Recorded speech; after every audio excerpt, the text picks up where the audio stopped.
오늘은 선악과 사, 자유의지와 원죄 이런 제목으로 말씀드리겠습니다. 그리스도교에서는 이제 전통적으로 그렇죠. 이 선악과 사건, 원죄, 이제 첫 번째 죄라는 뜻도 있고 근본적인 죄라는 뜻도 있겠죠. 그래서 그 죄를 져서 이제 사망이 들어왔다. 그래가지고 아주 유명해진 그런 말이죠. 원죄라는 말은 이제 성 아우구스티누스 교부죠. 400년을 전후해서 활동한 그 교부가 적극적으로 처음으로 사용했다. 이렇게 알려져 있고요. 자, 그 첫 번째 죄, 사건, 저는 이제 그 선악과 사건이라고 이렇게 쓰고도 있는데요. 그 사건의 이제 원인이 뭐냐? 사람들이 여러 가지 생각을 한다는 거죠. 그 다음에 책임은 누구에게 있느냐? 이런 생각을 하는 거죠. 우리들도 이제 얼른 뭐 사람 책임도 있겠지만 뭐 뱀 책임도 있다 생각하는 사람도 있겠고, 젤로는 이제 누구를 겨냥하겠어요? 하나님한테 근본적인 책임이 있는 거 아니야? 막 이런 거죠.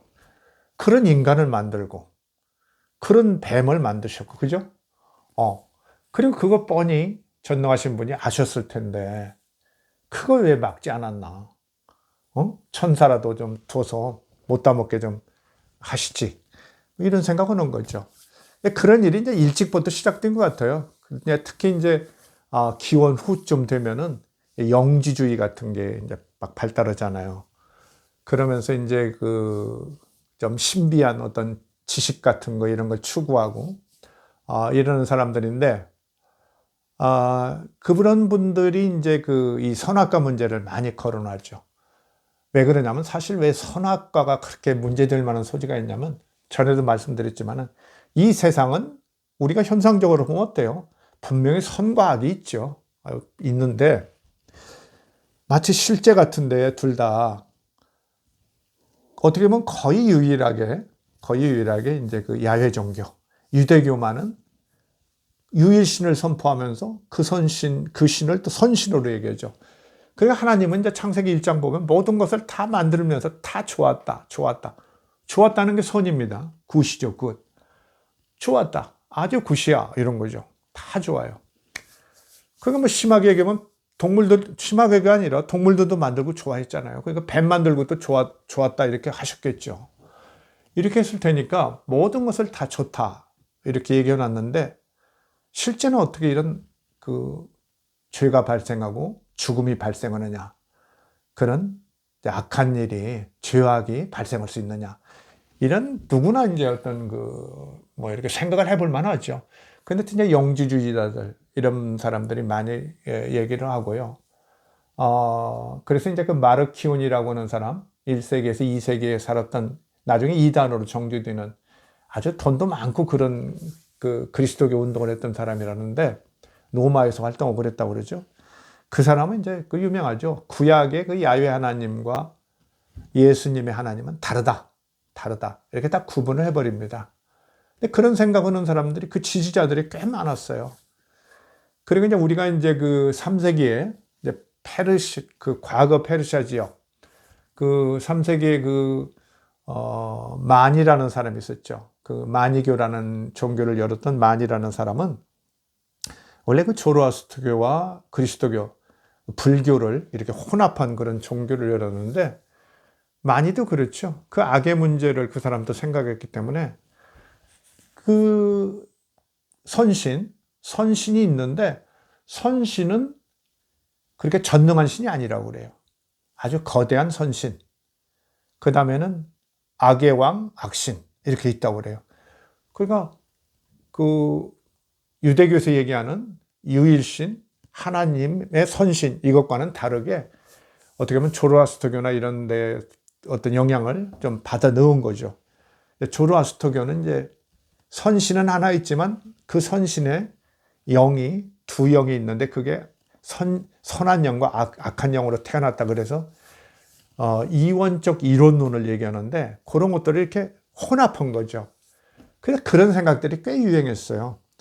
이제 아까 조금 전에 이제 아우구스티누스 좀 얘기했는데, 원죄라는 용어를 최초로 이렇게 사용한 아우구스티누스가 있는데, 아우구스티누스가 이게 자유의지론이라는 책을 썼어요. 국내에도 번역이 돼 나와 있습니다. 여러 책이 있지만 그 자유의지론을 보면 그 책이 바로 그 당시에 유행했던 만이교의 어떤 선악관념, 선과악이 별도고 이렇다는 그 관념을 공격하기 위해서 공격하고 또한 그 하나님이 선한 유일신이라는 것을 방어하기 위해서 변호하기 위해서 쓴 책이에요. 이 자유의지론이. 그만큼 이게 선악의 문제는 아주 중요하고 그 핵심의 어떤 상징물로 선악과가 있는 거죠. 선악과 이야기가 막 논쟁이 많이 되죠. 논쟁이 많이 돼요. 그래서 이제 우선 이제 우리가 뭐 보통 이제 목사님들도 그렇고 뭐 유튜버들 이런 사람들 많이 얘기하죠. 그래서 이제 그리스도교 신앙의 바탕을 둔 분들은 이 선악과 사건에서 아담과 하와가 죄를 저질렀는데 그들은 하나님께로부터 받은 자유의지에서 죄를 저질렀기 때문에 그들의 책임이다. 인간의 책임이다. 이런 걸 얘기하죠. 그런데 조금 막 가관스럽다고 할까요? 그 선악의 어떤 근본적 책임 문제가 어딨냐는 것을 심각하게 얘기하는 장면에 느닷없이 신앙심을 발휘해서 그렇게 얘기하죠. 그래도 하나님께서 자유의지를 주셔서 우리를 로봇처럼 만들지 않고 스스로 선택하고 책임지고 그래서 또 선과 악을 다 이렇게 소통할 수 있게 하고 또 하나님과도 인격적 교류도 나눌 수 있게 하고 참 자유의지를 주신 게 얼마나 감사하냐. 갑자기 그런 얘기를 하죠.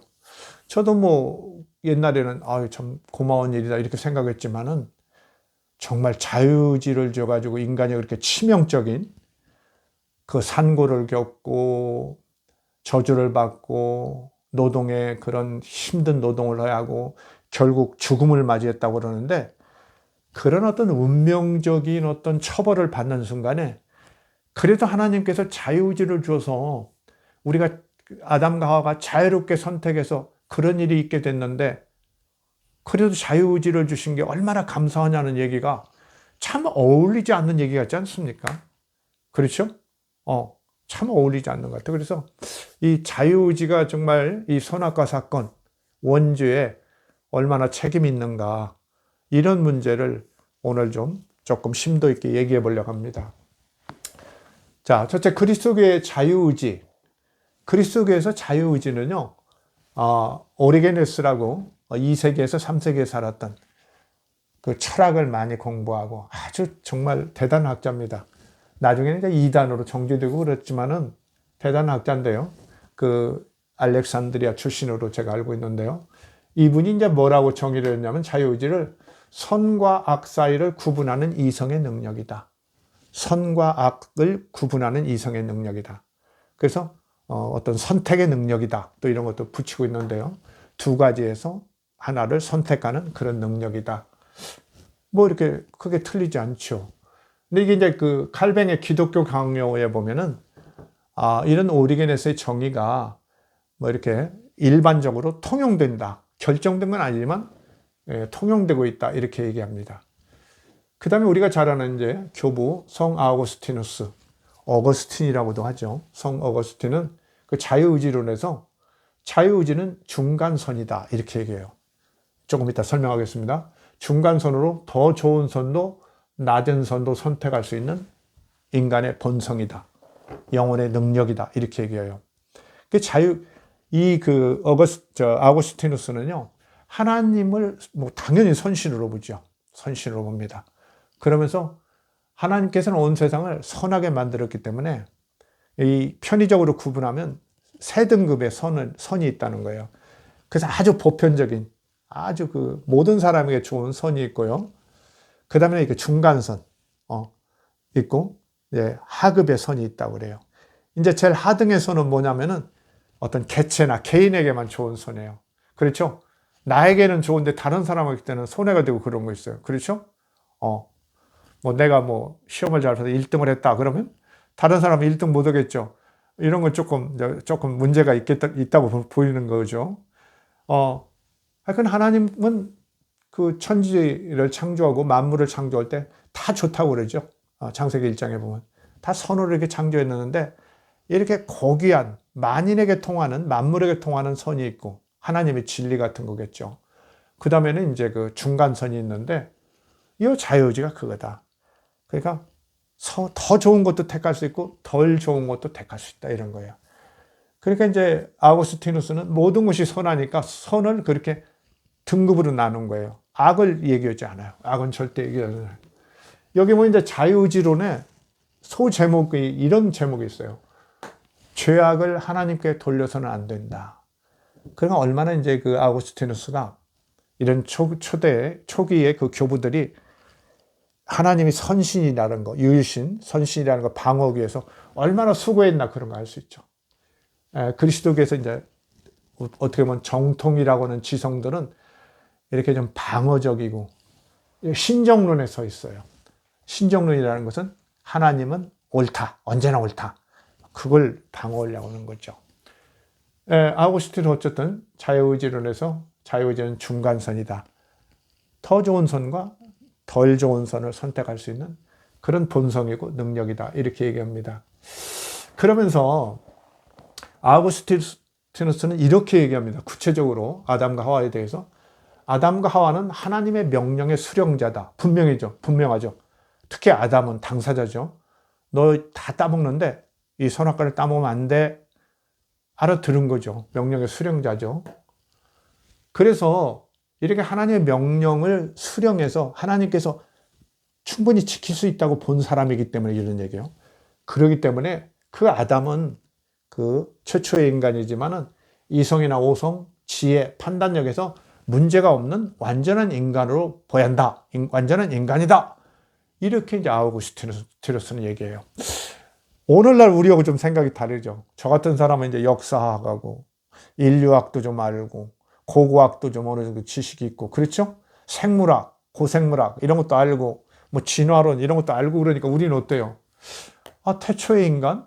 뭔가 좀 떨어질 텐데, 미숙한 인간일 텐데, 당연히 이렇게 생각하는데, 아우구스티누스나 이렇게 성경을 중심으로 이렇게 지식을 구축하고 있는 이게 초기에 그리스도교 신학자들은, 지성들은 이렇게 생각하고 있어요. 타락하기 전에 아담은 하나님의 명령의 수령자가 될 만큼 하나님께서 그 능력을 인정한 거다. 무슨 소리냐, 이런 거죠. 그래서 그는 이성이나 오성, 지혜, 판단력에 문제가 없는 완전한 인간이다. 그래서 그는 충분히 자유의지를 행사할 수 있었고, 그 충분한 능력 가운데 자유의지를 행사해서 하나님의 명령을 거역한 것이기 때문에 그는 원죄를 범한 것이다. 원죄가 여기 나오죠. 원죄를 범한 것이다. 이렇게 얘기합니다. 사실 이제 그 바울 사도도 이미 로마서 5장 12절에서 그런 얘기를 했죠. 한 사람, 아담이죠. 한 사람으로 인해서 죄가 들어오고 죄로 인하여 사망이 들어왔다, 이렇게 얘기하는데 바로 그런 거죠. 원죄라는 것은 이제 규정합니다. 염려하지 말라. 그 사람들 모자란 사람이 아니라 오히려 완전한 사람이다. 그러면서 우리하고 이렇게 다른 생각을 하고 있어요. 이제 타락했잖아요. 거역을 함으로써 본성이 타락하게 됩니다. 본성이 하나님의 명령을 거역함으로써 본성이 타락해서 그 이후로는 자율적으로 의지를 행사하는 것이 불가하게 됐다는 거예요. 자율성을 잃었다는 거예요. 자유의지가 아니죠. 그래서 어떻게 보면 노예적 상태에 빠졌다. 이렇게 이제 보는 거죠. 그런데 이제 그 장로교의 이제 창시자라고 얘기하는 칼뱅은 이걸 뭐라고 하냐면, 타락 이후에 아담과 하와의 그 의지, 그런 인간들의 의지는 노예의지다. 노예의지라는 거예요. 그렇게 앞에 자유의지고 선한 의지라면, 가능성이 열려있는 의지라면, 아우구스티누스는 이제 가능성이 열려있는 의지로 보는데, 이제 타락 이후는 그 자율성을 잃었다고 봤죠. 근데 아예 그냥 칼뱅은 노예의지라고 이렇게 딱 찍어서 말합니다. 그런데 칼뱅뿐만 아니라 종교개혁가들 이런 사람들은 타락 이후의 인간을 이렇게 노예의지로 규정하고 그렇게 했던 것 같아요. 근데 칼뱅이 유명하죠. 그 전적인 타락 이런 걸 주장하죠. 그래서 이제 기독교 강요를 보면은 인간이 이제 타락을 했는데, 이제 그 아우구스티누스는 이제 그 죄성의 유전을 얘기합니다. 원주의가 인간에게 유전한다, 후손에게. 근데 지금 유전 개념하고 똑같은지 어떤지는 조금 이제 더 해야겠지만 하여튼 후손에게 그게 물려진다 이렇게 얘기하는데 칼뱅은 더 분명히 하죠. 어린아이도 그 죄를 타고난다. 뭐 이렇게 아주 규정을 해버립니다. 그래서 그 원죄가 유전한다는 거, 타락했다는 거죠. 타락 이후에 인간은 그야말로 죄성을 갖고 태어난다. 이렇게 분명하게 얘기합니다. 그래서 의지조차도 이제 노예 의지다. 그 자유의지를 상실했다는 거예요. 그래서 이제 칼뱅은 그렇게 얘기하죠. 그래서 어떻게 되느냐? 인간이 스스로 구원받을 수 없다는 거예요. 그래서 정말 예수 그리스도의 도움을 받지 않으면 이 노예 의지를 이겨낼 수 없다. 그래서 예수 그리스도에 의한 구원, 해방, 이것만이 가능하다. 영생이 가능하다. 이렇게 아주 그냥 개운하게 정리를 해버리죠. 그렇게 정리를 합니다. 그런데 이렇게 보면은 좀 그럴듯합니다. 이런 것들을 근거로 해가지고 이제 그 그리스도교 목사님들의 이런 분들이 자유의지가 자유의지에서 원죄는 졌다 이렇게 막 얘기합니다. 근데 제가 아까 얘기했죠. 자유의지에서 원죄를 졌다고 하는 것은 어느 정도 논리가 있지만 논리적 그 설득력이 어느 정도 있는 거죠. 반대하는 사람도 물론 지금도 많아요. 왜 그러냐면 그 일반 학문에서도 그렇죠. 그리스나 이런 데부터 이제 자유의지가 이미 논란이 되기 시작하거든요. 그런데 이제 그 자유의지의 반대의 결정론이라는 게 있어요. 그 자유의지라는 것은 정말 인간이 다른 주위의 어떤 그 조건이나 다른 사람들의 어떤 간섭 이런 걸 떠나서 스스로 선택하고 결정할 수 있는 그런 의지를 갖고 있다는 게 자유의지거든요. 인간은 상당히 고귀하게 보는 그런 편이죠. 그런데 그 반대의 결정론이라는 게 옛날부터 있어요. 그건 뭐냐면은 인간이 이렇게 뭐 결정하지만 사실은 모든 여건이 그렇죠? 모든 여건이 어떤 일이 선택할 때 선택의 그런 어떤 그 단계에 이르면 모든 여건이 이미 되어 있다. 다른 원인들로 해서 모든 여건은 대개 되어 있는 거고 그래서 그 자유의지라는 것이 최종 아주 뭐 멋있게 행사하는 것 같지만 사실은 이미 모든 것들이 결정된 상태의 연장선이다. 그러니까 이미 결정되어 있다는 거예요. 자유의지는 별 의미가 없다. 인간의 어떤 그 선택에 별 의미가 없는 것이다. 이런 것이 계속 지금까지도 그게 이제 지금 과학자들까지도 얘기를 하죠. 이렇게 내려오는데 너무 이제 그리스도교에서는 자유의지 자체를 굉장히 또 긍정을 하면서 그러나 이게 지금 인간의 아까 전에도 말씀드렸지만 치명적인 그 고통과 죽음이라는 처벌을 받는 순간에 그래도 하나님께서 자유의지를 주셨다는 것에 대해서 그때 감격할 어떤 타이밍이 아닌데 그 자리에서 장소가 아니고 그런데 너무 그걸 다행이라고 얘기하고 막 기뻐하고 막 그런 사람 것도 있죠. 그런데 그게 말이 됩니까? 지금 인간의 운명이 그 명령 하나로 그렇게 결정적 타격을 입었는데 거기서 자유의지를 주셨기 때문에 감사하다. 이거 정말 조금 어울리지 않는 것 같지 않습니까? 자, 이런 생각을 이제 저는 좀 하고 있다는 거죠. 이제 보다 논리적인 얘기를 좀 해보겠습니다. 세 번째 갑니다. 선악과 이야기는 자유의지의 원인담이 아니다. 이거 중요합니다. 지난 시간에 어떤 얘기했죠? 신화라는 것은 지금 되어지는 어떤 중요한 현상, 운명 같은 거, 그렇죠? 제도나 이런 거. 예를 들면 왜 우리나라 예를 들면 고구려가 어떻게 탄생하게 됐나 이런 것이 이제 주몽신화에 나오는 거고요. 그렇죠? 그 다음에 여기 이제 선악과 이야기는 결국은 뭐가 나와요? 나중에 보면 이제 고통과 죄, 죽음 이런 게 나오죠. 그래서 죄와 고통, 죽음 같은 것이 어떻게 시작됐다. 이걸 얘기하는 그게 그런 거죠. 선악과 이야기는 자유의지의 원인담이 아니에요. 그렇죠? 자유의지의 원인담이라면 어떻게 되겠어요? 어떤 하나님께서 어떤 이런 것을 만들었는데 사람에게 뭔가 그 중요한 것을 선택하게 해야 하는데 정말 인간이 결정할 수밖에 없는 그런 국면이 도달했다. 그래서 그때 하나님께서 선택하게 했다. 그러면서 결과는 여러 가지로 나올 수 있었는데 뭐 비극적일 수도 있고 아주 좋은 결과도 있고 여러 가지 있을 수 있는데 하나님께서 그걸 알려주면서 그래도 하겠느냐 한번 물어봤다. 그런데 이제 아담이나 하와가 그래도 하겠다. 그러면서 선택했다. 이래서 뭐 우리 인간에게 자유의지가 생겼다. 뭐 제가 그냥 엇비슷하게 이제 꾸며서 얘기했습니다만은 이런 식으로야 자유의지의 원인담이죠. 그래서 이 선악과 이야기에서 자유의지를 주인공으로 등장시키는 것은 정말 넌센스입니다. 어불성설해요.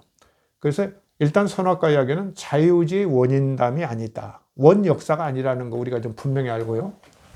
그래서 이제 그 선악과 이야기, 창세기 2장에서 이제 3장에서는 자유의지는 전혀 언급이 없어요. 오히려 아까 말씀드린 출산의 고통이나 저주받은 땅, 심한 노동, 죽음, 이런 것의 원인담이다. 당시 이스라엘 사람들이 설명한 거예요. 오늘날 우리가 이렇게 고통당하고 산고를 겪고 농사를 막 이렇게 일을 해야 하고 결국 우리가 그래도 아무리 수고해도 죽는 것은 흙으로 돌아가는 것은 다 과거에 이런 일이 있어서 그때 결정된 것이다. 그걸 보여주는 거죠. 절대 자유의지의 원인담이 아니라는 거죠.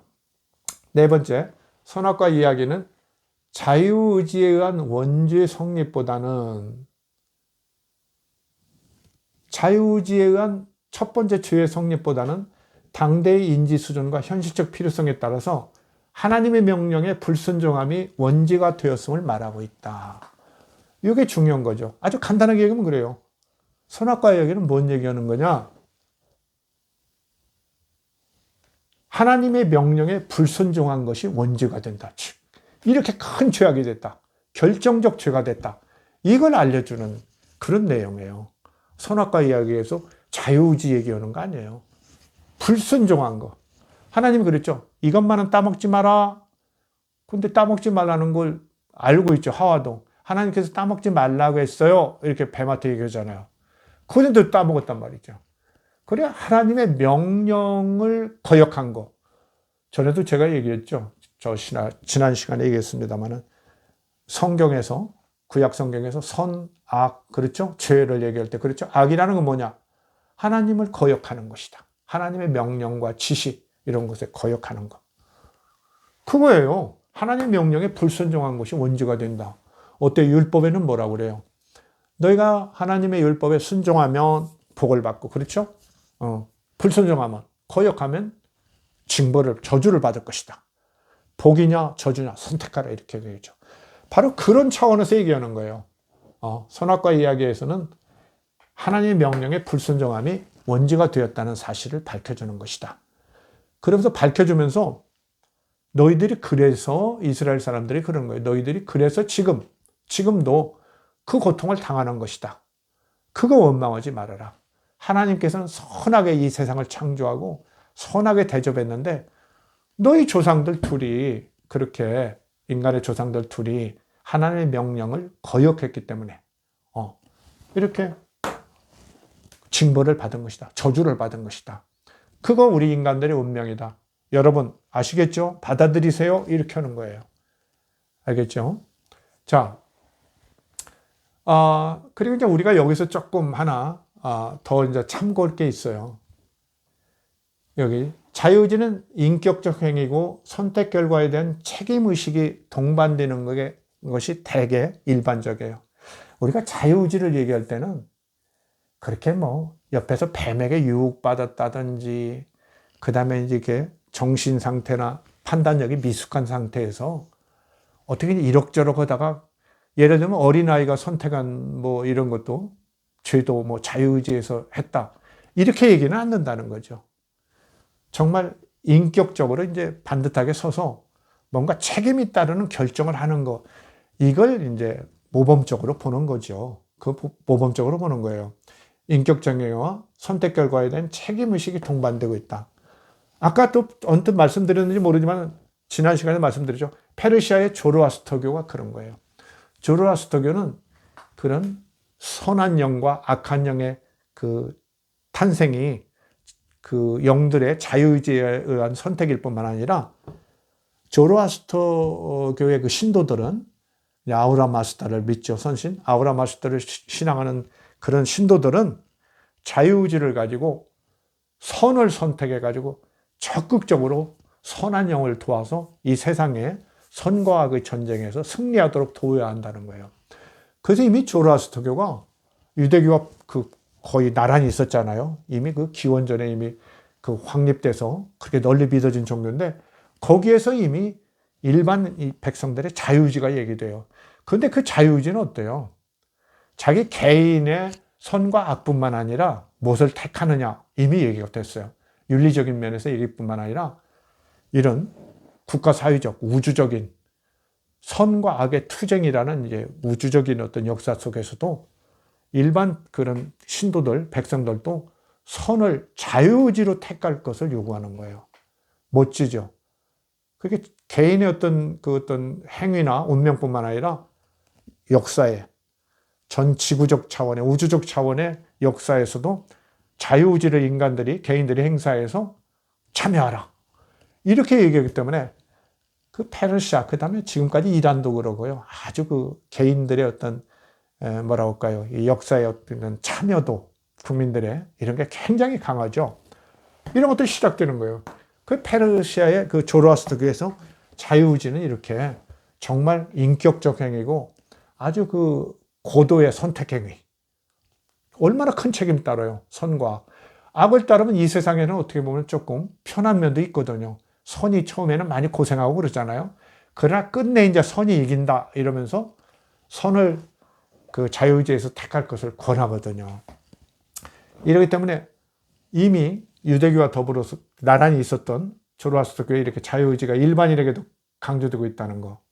그런데 어떻겠어요? 페르시아는 제국이에요. 종주국이에요.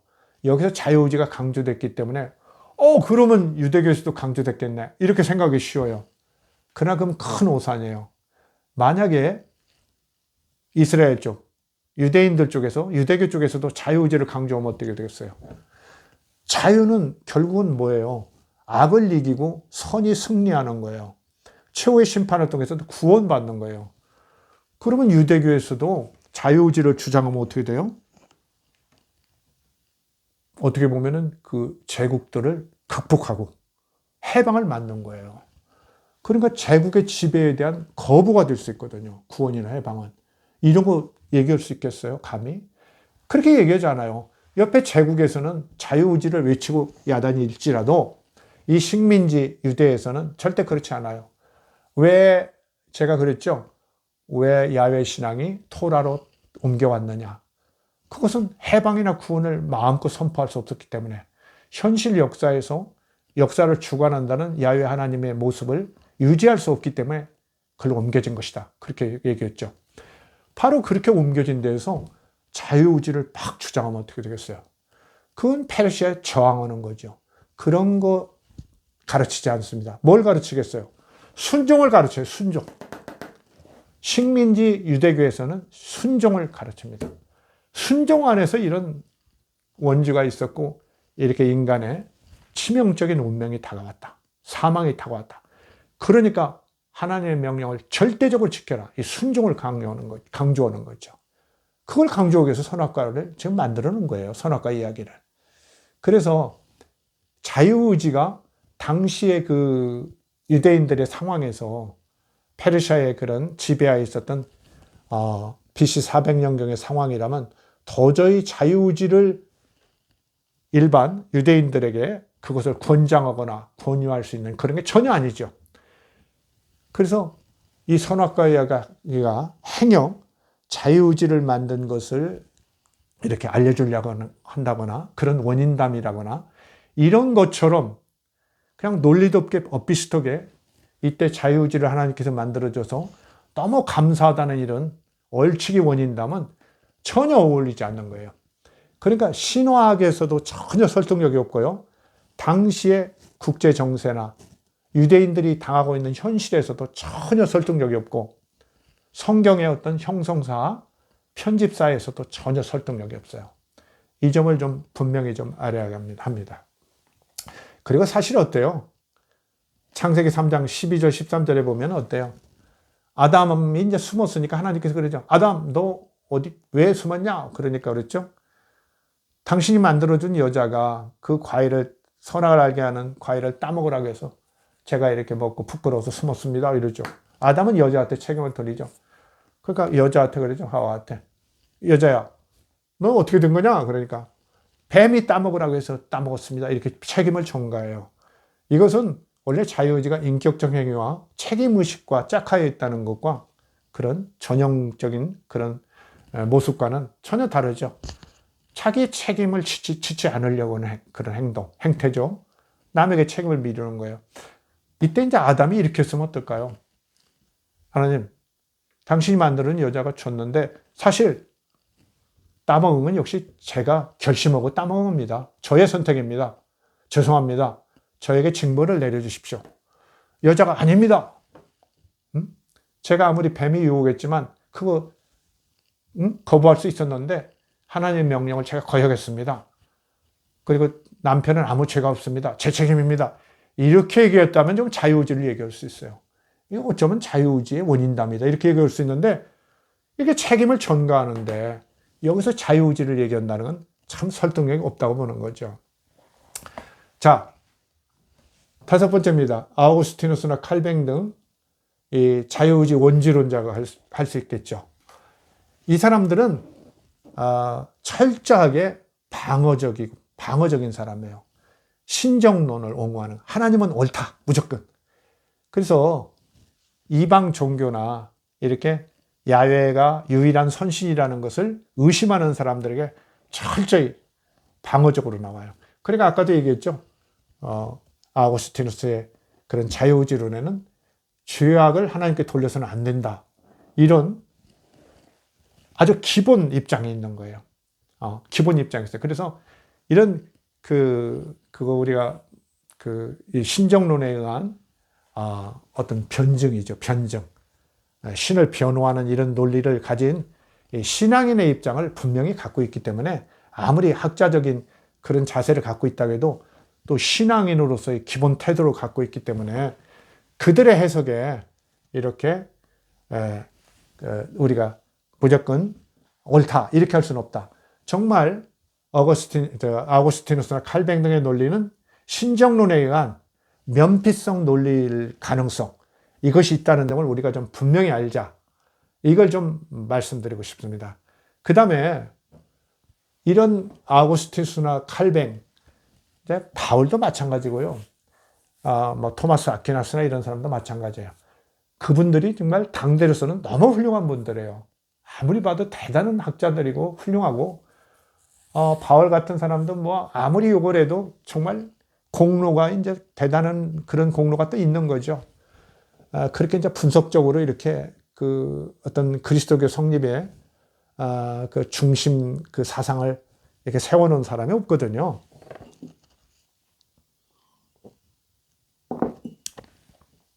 그런데도 불구하고 우리가 전근대 그리스도교의 그 지성들은 일단 전근대 지성이라는 한계가 있어요.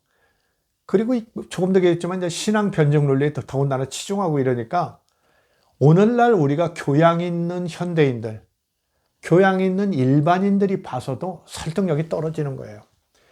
이제 아우구스티누스나 칼뱅 같은 사람들 생각해 보세요. 그 사람들 고고학은 19세기에 성립된 학문이에요. 그렇죠? 인류학도 거의 비슷하고요. 역사학은 물론 훨씬 앞이지만은 고고학이나 인류학, 역사학, 그 다음에 구약 성서의 형성사, 그렇죠? 문서 가설 이런 걸 모르는 거예요. 전혀 몰라요. 이렇게 성경이 몇 차례 이렇게 그런 보충과 윤문, 그렇죠? 편집 이런 게 있다는 거 전혀 모르거든요. 그런 문헌학, 그 다음에 생물학이나 뭐 유전학 이런 데 대한 지식이나 교양이 전혀 없단 말입니다. 그래서 되게 이제 철학적인 어떤 그런 바탕으로 그 다음에 약간의 과학적 지식, 그 다음에 이제 수사, 논리학 이런 것들이 많이 발전해서 그런 걸 바탕으로 이제 논리를 세우는데 현대 교양이나 지식으로 볼 때는 설득력이 없거든요. 그분들은 몰라요. 그건 뭐 야훼 문서가 있었네, 엘로힘 문서가 있었네 이런 거 전혀 모르는 겁니다. 전혀 몰라요. 그 다음에는 그렇게 우리가 잘 아는 이제 뭐 구석기 시대, 뭐 신석기 시대, 뭐 철기 시대 이런 것도 모르는 거죠. 모르고 그냥 하나님께서 인간을 이렇게 창조했으니까, 다 좋다고 했으니까, 그리고 그때는 타락하기 이전이니까 오히려 우리보다 그 사람들이 더 완전한 인간이다. 아까 그랬죠? 아담과 하와는 완전한 인간이다. 그래서 하나님께서 이렇게 중요한 명령을 내릴 때 그걸 수령했다. 그러니까 충분히 책임질 만하니까 그런 명령을 내리신 거 아니냐, 이런 거죠. 그러니까 하나님께서 진짜 명령 내린 걸로 아는 거죠. 그렇죠? 이렇게 하는 겁니다. 그래서 이렇게 그들의 그 전근대적 그리스도교 지성들의 어떤 그 논리라는 것은 기본적으로 이렇게 우리가 오늘날 누리고 있는 많은 그런 인접학문, 보조학문 이런 것들의 지식은 거의 없는 상태에서 나왔기 때문에 그것은 한계를 가질 수밖에 없다. 이걸 우리가 좀 분명히 하자는 거예요. 그럼 우리는 어떠냐? 뭐 자유의지를 인정한다면 자유의지 이외에도 요새로는 어때요? 호기심이랄지, 그렇죠? 하와가 호기심이 있었잖아요, 그렇죠? 아주 슬기롭게 할 만큼 뭐 이랬다고 그랬죠? 보암직도 하고 먹음직도 하고 슬기롭게 할 만큼 그렇게 보이니까 까먹었다. 호기심. 그 다음에 충동. 이제 그 정신분석학 같은데, 그 현대 정신분석학 같은데 얘기하는 거죠. 우리 인간에게는 어떤 충동적인 어떤 그런 게 있죠. 욕구나 이런 거 있습니다. 설명하기 어려워요. 무의식 세계에서 툭 뛰어나올 수도 있고, 이런 것들이 있기 때문에 충동. 아까 얘기한 호기심. 그 다음에 반항심 같은 것도 있으리라고 봐요. 현대적인 인간이라면. 우리가 어린아이한테 멀쩡한 것 지시해도 어때요? 그 삐딱하게 해석해가지고 반항심을 발휘하는 경우가 많이 보잖아요. 그거 뭐 사춘기의 반항심 이런 거 우리가 다 설명할 수 있어요. 그 인간의 행위에는 자유의지 외에도 우리가 다 설명할 수 없는 많은 원인들이 복합적으로 있는 거거든요. 요새는 그 현대적인 그 해석입니다. 이러기 때문에 이것을 자유의지라는 한 본성에 의해서 이 선악과 이 사건을 해석한다는 것은 현대로서는 조금 옳지 않다, 이렇게 보는 겁니다. 자, 그 다음에 이제 우리가 보면은 이 성경 안에서도 그렇죠. 창세기 안에서 뱀의 책임 추궁. 그렇죠? 하나님께서 그랬죠. 뱀한테 이제 하와가 뱀이 절 꼬였습니다. 그러니까 뱀한테 그러잖아요. 그래서 너는 그냥, 막 저주를 퍼붓죠. 땅바닥을 기고 흙이나 먹고 막 그런 거 하죠. 그 다음에 여자의 후손들은 내 머리를 깰 것이고 너는 그 여자의 후손들의 발 뒤꿈치를 물 것이다. 여자의 후손들이 이제 내 머리를 깨고 이것을 이제 원초복음이라고도 하고 그러죠. 원시복음, 원복음이라고도 하는데 그 나중에 말씀드릴 기회가 있겠습니다만은 거기서 이제 그 여자의 후손이 예수님이라고 하는데 그 말이 됩니까? 지금 뱀의 저주 얘기하는데 예수님의 구원 사역을 거기다 처음으로 원복음으로 내린다는 게 그게 설득력이 있겠어요? 그러니까 이게 신정론에 의한 무조건 그냥 성경 말씀을 옳다고 해석하는 사람들에 의해서 나오는 그런 행위입니다. 그러니까 그것은 재고해야 되라고 보고요. 다음에 그건 좀 말씀드리겠습니다만은 어쨌든 뱀의 그런 저주 내용을 보면은 인간의 자유의지에 의한 책임만이 아니라는 걸 알 수 있죠. 인간의 자유의지에서 정말 아담과 하와에게만 그게 책임이 물어졌다면 괜찮은데 뱀의 책임을 먼저 추궁하거든요. 그래서 성경 자체에도 이 성경의 저자나 편집자들도 뱀도 책임이 있었다. 뱀에게 자유의지가 있었습니까? 글쎄, 그런 얘기는 저는 이제 못 들었는데, 그 책임을 엄청나게 먼저 묻죠. 이런 건 봐도 이제 원저자나 성경의 원저자나 구약성경 창세기 토라의 그 편집자들의 의도는 이렇게 자유의지 자체를 얘기하려고 하는 것은 거리가 있다. 이걸 우리가 좀 확실히 좀 알아야겠다는 겁니다. 그 다음에 이제 참고로, 한 가지 말씀드릴 게 있는데, 아까 언뜻 얘기했습니다만은 결정론과 자유의지가 있는데, 최근에는 자유의지가 과연 있는 것인가? 이것에 대해서 옛날에도 그 논란이 많았지만은, 결정론자들은 자유의지를 부정하거나 그 어떤 역할이나 비중을 약하게 보는 건데요. 최근에는 이제 그 자유의지의 존재 가능성이 더 부정되고 있어요. 특히 그걸 누가 좀 부정하냐면은 두뇌과학, 뇌신경학 이런 걸 연구하는 분들이 상당히 부정해요. 그래서 우리가 이제 뇌에서 어떤 걸 판단 내리면은 이제 그 각 부위가 있다는 거 알고 계시죠? 어떤 부위가 있는데, 물론 뇌에 대해서는 알지 못하는 것이 훨씬 많지만 우리가 알고 있는 지식으로 보면은 그렇다는 거죠. 뇌에서 무슨 부분마다 어떤 기능들이 있어요. 그러면서 연결도 돼 있죠. 네트워크도 돼 있고 그러는데, 그 어떤 것을 결정하고 선택하는 것을 할 때 이미 그 부위가 움직이기 전에 다른 부위들이 먼저 움직이는 거, 이런 것들이 다 관찰되고 있는 거죠. 이것은 뭐냐? 우리가 뭔 것을 결정하는 그 순간에 인간이 결정하는 게 아니고 선택하는 게 아니고 이미 머릿속에, 뇌 속에 있는 어떤 뭐라고 할까요? 기왕의 어떤 기억이나 지식들, 이런 것들이 움직여서 정말 우리가 선택이라고 하고 결정이라고 하는 것은 정말 그 순간에 되는 것 같이 느껴지지만은 그 정말 의지가 그렇게 선택을 해서 결정하는 것 같이 느끼지만 사실 이미 모든 여건이 되어 있는 상태에서 나오는 결과다. 이렇게 보는 기존 어떤 일부 설명들이 오히려 설득력이 있다는 거. 그래서 자유의지가 별도로 있는 거냐, 실제하는 거냐, 이것에 대해서 조금 회의가 더 높아가고 있다. 물론 전면 부정되는 건 아니지만은 현대 그 뇌과학 같은 데는 그런 것들이 좀 더 부정되는 쪽으로 흐르고 있다는 거 우리가 참고로 알아야겠습니다. 그 다음에 제가 이제 전체적으로 좀 말씀드리겠습니다. 전에도 얘기했지만은 지금 성경의 이제 편집자들, 저자들도 그러고요. 특별히 이런 아우구스티누스나 칼뱅 같은 사람들, 우리 전근대의 어떤 그리스도교 지성들은요, 이 이야기를 신화라고 보지 않습니다. 이걸 역사로 봐요. 역사로. 실제 역사로 봅니다. 실제 역사로 보기 때문에 이렇게 힘들어서 설명하는 거예요. 힘들어서 설명해요. 그래서 하나님께서 최초에 창세기에 모든 걸 만들고 좋아하고 선하다 이러니까 그 인간도 완전하다고 이렇게 보는 거예요. 그러면 오히려 타락해서, 오늘날 우리가 타락해서 이렇게 이 모양 이 꼴이 됐다. 그 바울 사도도 그렇죠. 내 안에 성령의 법이 있고 죄의 법이 있다. 그 죄의 법 때문에 그렇게 괴롭다 이러는데 이 타락의 결과다.